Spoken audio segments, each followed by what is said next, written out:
Alors, on va compléter un peu ici la méthode texte. On va changer. Je vais enlever le titre de niveau 3. On va garder le paragraphe. Je vais écrire par exemple bonjour, virgule, comment allez-vous? Hop, CTRL S. Ok, donc c'est bon. Et puis ici, évidemment, on va retirer tout ça. CTRL S. Donc là, on récupère bien le contenu de notre paragraphe. Bon.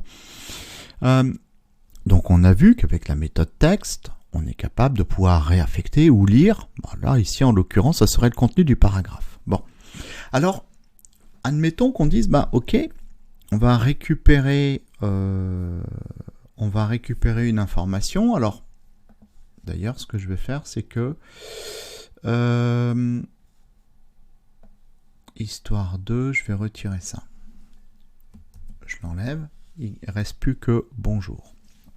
Et ici, ce que j'aimerais, c'est réaffecter au paragraphe, ajouter, donc continuer de garder bonjour et mettre virgule, comment allez-vous? Bon.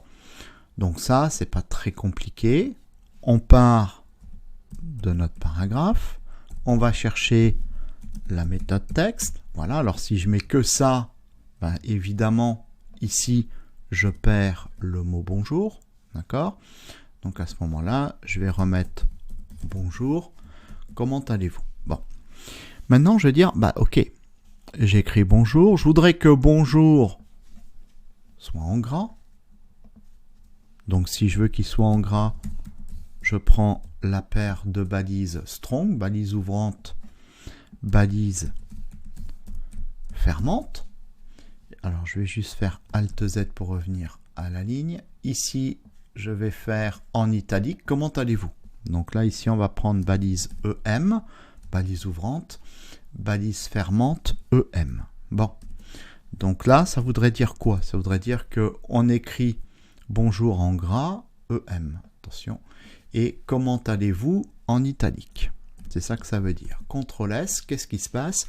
Il se passe que là, nous n'avons pas réussi à interpréter les balises. Donc du coup, elles ont été écrites comme étant ici du texte, des strings.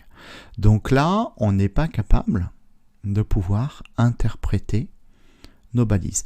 Alors si, malgré tout, bah, on aurait bien aimé pouvoir écrire bonjour en gras et comment allez-vous en italique. À ce moment-là, on ne va pas se servir de la méthode texte, mais on va se servir de la méthode HTML. Et le fait de se servir de la méthode HTML, cette fois, elle se comporte comme la méthode texte, elle est capable de lire le texte, mais en plus, si elle rencontre des chevrons, donc des balises, eh bien elle est capable de pouvoir les interpréter, non plus les écrire. Donc voilà une petite méthode que nous rajouterons à notre documentation, donc même comportement que la méthode texte, hein, d'accord? Donc elle va faire de l'affectation en ayant un argument, elle ferait le rôle de getter pour lire si elle n'avait pas d'argument, mais par contre, sa différence majeure étant qu'elle est capable de pouvoir lire et interpréter des balises HTML.